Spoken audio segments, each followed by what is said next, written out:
Hi hello నమస్తే మధు మధురమైన రుచులకు స్వాగతం. హాయ్ ఫ్రెండ్స్, ఈరోజు నేను అమ్మవారికి నైవేద్యంగా పెట్టే చక్కెర పొంగల్ని చేస్తున్నాను. ఈ చక్కెర పొంగల్ని ఇంకా రుచిగా టేస్టీగా కొబ్బరి పాలతో ఎలా చేయాలో చూపిస్తాను. చక్కెర పొంగల్ ఎలా చేసుకోవాలో చూపిస్తానండి. ముందుగా ఒక గ్లాసు బియ్యం, ఒక గ్లాసు పెసరపప్పు తీసుకున్నానండి. 2 గ్లాసులకి 4 గ్లాసులు వాటర్ పోసుకొని అన్నం వండుకొని ఉంచుకోవాలి. నేను ఈరోజు కొబ్బరి పాలు తీసుకుంటున్నానండి 4 గ్లాసులు. ఈ కొబ్బరి పాలు వల్ల చక్కెర పొంగల్ ఇంకా చాలా టేస్టీగా కమ్మగా వస్తుందండి.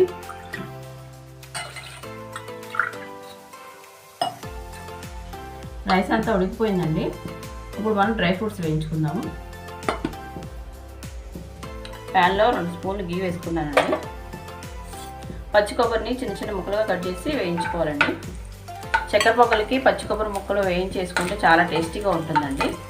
ఈ ముక్కలు బ్రౌన్ కలర్ వచ్చేంత వరకు వేయించుకోండి. కొబ్బరి ముక్కలు వేగేయండి. ఇలా గోల్డెన్ బ్రౌన్ వచ్చేంత వేయించుకోవాలి. ఇప్పుడు కొద్దిగా జీడిపప్పు, కొద్దిగా బాదం, కొన్ని కిస్మిస్ వేసి వేయించుకోవాలి. డ్రై ఫ్రూట్స్ అన్నీ ఫ్రై అయిపోయినాయండి. ఇప్పుడు బౌల్లోకి తీసేసుకుంటాను. ఇప్పుడు ఇదే ప్యాన్లో 1 గ్లాసు రైస్ తీసుకున్నానండి. 1 గ్లాస్కి 1.5 షుగర్ తీసి వేసుకోవాలి. కొద్దిగా వాటర్ పోసుకొని షుగర్ని కరిగించుకోవాలి. షుగర్ కరిపోయిందండి. ఇప్పుడు రైస్ యాడ్ చేసుకుందాము. స్వీట్ ఎక్కువగా కావాలనుకున్న వాళ్ళు కొంచెం ఎక్స్ట్రా షుగర్ని యాడ్ చేసుకోండి. ఇప్పుడు ఈ రైస్ని ఒక 5 నిమిషాలు ఉడికించుకోవాలి పాకంలో.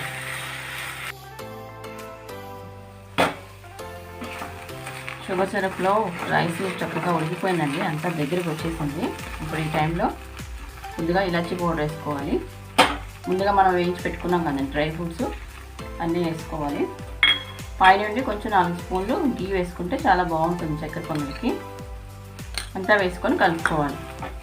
ఈ చక్కెర పొంగల్ని పండగ రోజుల్లో దేవుడికి నైవేద్యంగా కూడా పెట్టచ్చండి.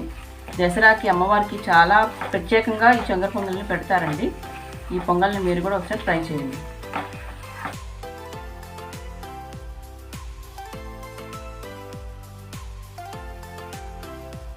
ఈ వీడియో మీకు నచ్చినట్లయితే please like, share, subscribe to my channel.